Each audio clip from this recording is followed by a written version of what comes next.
जय हिंद प्यारे बच्चों। आज हम अपने वीडियो में देखेंगे डीएनए और आरएनए को, जो बहुत ही फेमस टॉपिक है। क्लास 12th में भी यूज होता है, 11th में भी, 9th में भी, 10th में भी। आइए देखते हैं डीएनए। डीएनए का सबसे पहले बेटा फुल फॉर्म देखते हैं। इसका फुल फॉर्म क्या होता है बेटा? डीऑक्सी राइबो न्यूक्लिक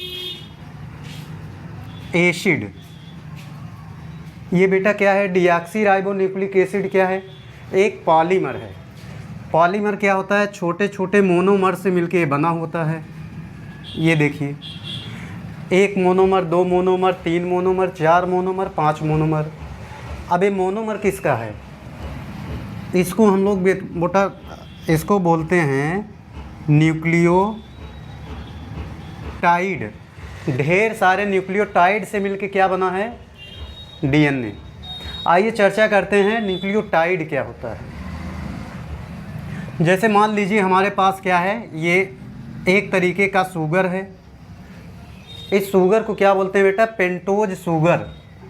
पेंटोज इसलिए बोला जाता है क्योंकि इसमें 5 कार्बन है, 1 2 3 4, और यहाँ पे एक कार्बन आ जाएगा 5। पेंटोज शुगर में पहले वाले कार्बन पे अगर हम लोग नाइट्रोजनस बेस को ऐड कर देंगे, पेंटोज शुगर, यहाँ पे लिख लेते हैं भाई, pentose sugar plus nitrogenous base. Pentose sugar और नाइट्रोजनस बेस मिलके बेटा बनाते हैं न्यूक्लियोसाइड।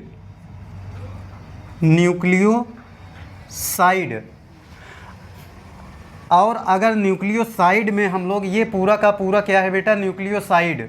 और न्यूक्लियोसाइड में अगर फास्फेट ऐड कर देंगे, अगर हम न्यूक्लियोसाइड में फास्फेट को ऐड कर देंगे तो क्या बन जाएगी? ये न्यूक्लियोटाइड। और यही ढेर सारा न्यूक्लियोटाइड क्या बनाता है बेटा? डीएनए बनाता है। तो डीएनए का फुल फॉर्म एक बार फिर से रिपीट कर दे रहे हैं। डीएनए का फुल फॉर्म क्या होता है? Deoxy ribo nucleic acid. Deoxy ribo nucleic acid क्या होता है? पॉलीमर होता है। किसका पॉलीमर होता है? पॉलीमर मीन्स हिंदी में होता है बहुलक। पॉलीमर किसका होता है? न्यूक्लियोटाइड का। आइए देखते हैं न्यूक्लियोटाइड क्या है बेटा? Pentose sugar plus nitrogenous base मिल के क्या बनाएंगे? न्यूक्लियोसाइड। और न्यूक्लियोसाइड में अगर फास्फेट को ऐड कर देंगे तो क्या बन जाएगा? न्यूक्लियोटाइड। अच्छा, इस पेंटोज शुगर को क्या बोल सकते हैं? राइबोज भी बोल सकते हैं। क्या बोल सकते हैं बेटा? राइबोज। ठीक। अगर आपको नहीं याद हो रहा है तो ऐसे केवल आप याद करिए डीबीएस,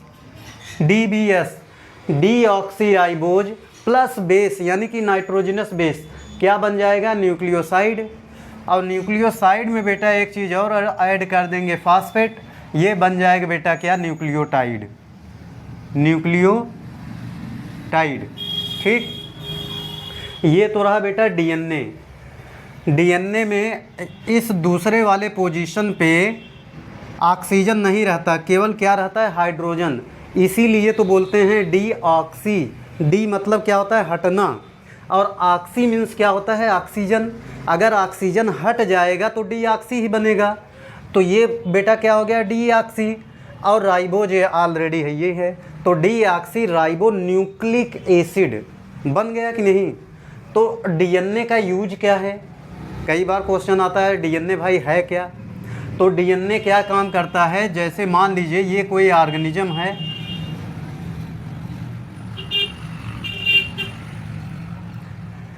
इनका कैरेक्टर, इनका कोई ना कोई कैरेक्टर, मान लीजिए कर्ली हेयर वाला कैरेक्टर इनका अगर एक जनरेशन से दूसरे जनरेशन में आ रहा है तो वेहिकल का काम करता है, वेक्टर का काम। डीएनए क्या काम करता है? किसी कैरेक्टर को एक जनरेशन से दूसरे जनरेशन में शिफ्ट करने में मदद करता है। जैसे हम लोग बोल सकते हैं टैक्सी।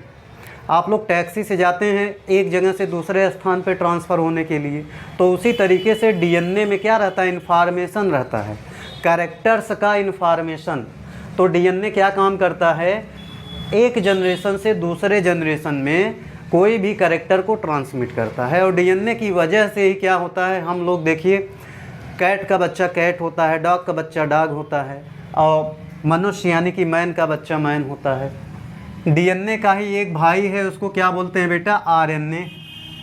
क्या होता है, आरएनए। ये तो भाई जेनेटिक मटेरियल है, अनुवांशिकी पदार्थ है। अनुवांशिकी पदार्थ आप लोग जानते ही, अभी हमने बताया, एक जनरेशन से दूसरे जनरेशन में ले जाने का कार्य करता है।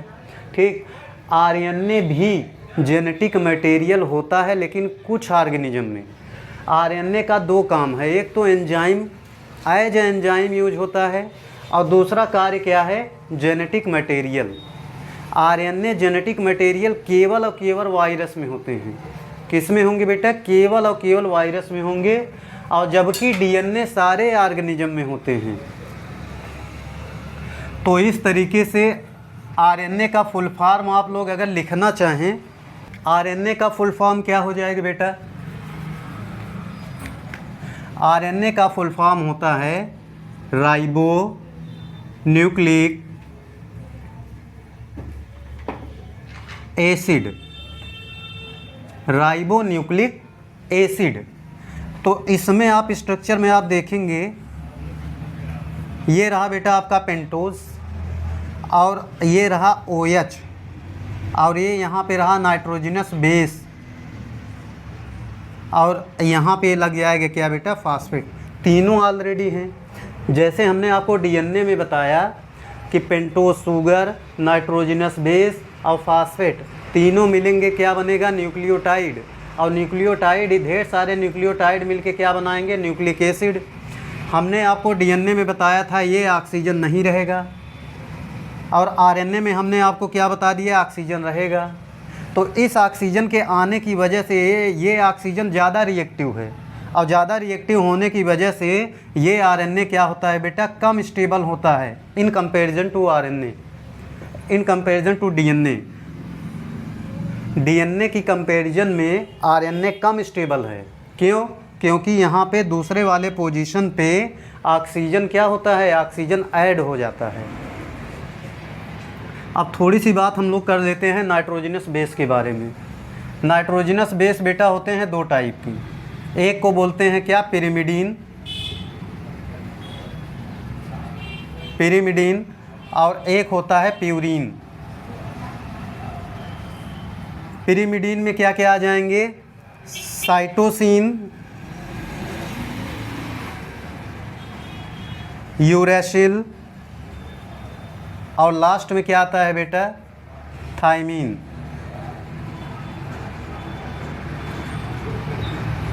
प्यूरीन में क्या क्या आएगा, एडेनिन,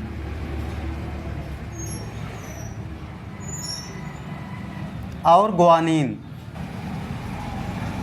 बस केवल आपको ये याद रखना है, ये क्या है बेटा, नाइट्रोजनस बेस है। नाइट्रोजनस बेस होते हैं दो टाइप के, पिरिमिडीन और प्यूरीन। पिरिमिडीन बेटा, पिरिमिडीन में कितने लोग आ जाएंगे, तीन लोग, साइटोसिन, यूरेसिल और थाइमीन। अब इसको याद कैसे करेंगे, CUT, CUT, C फॉर क्या हो गया, साइटोसिन, U फॉर क्या हो गया, यूरेसिल, और T फॉर क्या हो गया, थाइमीन। बेटा कट, मान लीजिए हमने कोई पिरामिड बनाया, आप लोग पढ़े होंगे सोशल साइंस में, पिरामिड, मिस्र में पिरामिड बनाया जाता है, तो पिरामिड इसी तरीके का होता है। तो आज हम लोग पिरामिड को कैसे कट कर देंगे, ऐसे कट कर देंगे पिरामिड को। तो पिरामिडीन, पिरामिड कट कर रहे हैं, पिरामिडीन क्या हो गया, CUT, साइटोसिन, यूरेसिल और थाइमीन। इसको याद करिए, हमने इस पिरामिडीन को कहाँ बनाया है, पेज पर। कहाँ बनाया बेटा, पेज पर। तो P फॉर क्या हो गया, प्यूरीन, A फॉर क्या हो गया, एडेनिन, G फॉर क्या हो गया, ग्वानिन। तो इस तरीके से हमारे पास कितने प्रकार के नाइट्रोजनस बेस हुए, इस तरीके से हमारे पास नाइट्रोजनस बेस की संख्या कितनी हो गई, पिरिमिडीन में कितनी है भाई, 3, और प्यूरीन में कितनी है भाई, 2। ठीक है, तो इस तरीके से ये है नाइट्रोजनस बेस। एक चीज़ और जान लीजिए कि नाइट्रोजनस बेस हमेशा एडेनिन जुड़ेगा किसके साथ, थाइमीन के साथ। एडेनिन डीएनए या आरएनए में, डीएनए या आरएनए में एडेनिन जुड़ेगा किसके साथ, थाइमीन के साथ, डबल बॉन्ड के साथ। और ग्वानिन हमेशा जुड़ेगा कैसे, ट्रिपल बॉन्ड के साथ, साइटोसिन के साथ। अब इसको बेटा कैसे याद करेंगे, आलू टमाटर ए, आलू हो गया, टी टमाटर हो गया, आलू टमाटर हमेशा ऑलवेज साथ में रहेंगे। गुड़ चीनी, ये हो गया गुड़, ये हो गया चीनी, ठीक है। गुड़ चीनी में ज़्यादा मिठास है इसलिए ट्रिपल बॉन्ड है, और ए और टी क्या है, डबल बॉन्ड के साथ है। आलू टमाटर हम यहाँ पे हम लिख दे रहे हैं, जिन बच्चों को मान लीजिए नहीं समझ में आ रहा है, आलू टमाटर गुड़ चीनी, ठीक है बेटा। ये देखिए ATGC। पेंटोस शुगर कैसे बनता है आप लोग समझ गए, नाइट्रोजनस बेस में क्या क्या होता है समझ गए, और इधर से फास्फेट लगा देंगे तो क्या बन जाएगा, न्यूक्लिक एसिड। आज का टॉपिक हमने क्या डील किया, DNA और RNA। एक बार रिपीट कर दे रहे हैं, DNA क्या होता है, एक तरीके के बेटा क्या होता है, पॉलीमर होता है। उस पॉलीमर का क्या नाम है, न्यूक्लिक एसिड। ये न्यूक्लिक एसिड बनेगा कैसे, 3 कंपोनेंट से बनता है। पहला कंपोनेंट क्या हो गया, राइबोज यानी कि पेंटोस शुगर। दूसरा कंपोनेंट आपका क्या हो जाएगा, नाइट्रोजनस बेस। नाइट्रोजनस बेस कितने तरीके के होते हैं, 5 प्रकार के। और वैसे अगर इनको कैटेगराइज किया जाए तो पिरिमिडीन और प्यूरिन। पिरिमिडीन में क्या क्या आते हैं, साइटोसिन आता है, यूरेसिल आता है और थाइमिन आता है। प्यूरिन में क्या आता है, एडेनिन आता है, ग्वानिन आता है, ठीक। जब पेंटोस शुगर को हम पहले वाले पोजीशन से, कार्बन के पहले पोजीशन से अगर ऐड करेंगे प्यूरिन या पिरिमिडीन को, तो क्या बन जाएगा, न्यूक्लियोसाइड। और जब न्यूक्लियोसाइड में चौथे पोजीशन पे यहाँ पे क्या ऐड कर देंगे, फास्फेट, तो क्या बन जाएगा, न्यूक्लियोटाइड। और आप देखिए न्यूक्लियोसाइड प्लस फास्फेट क्या बना देंगे, न्यूक्लियोटाइड। और यही ढेर सारे न्यूक्लियोटाइड ही क्या होते हैं, DNA। Thank you so much.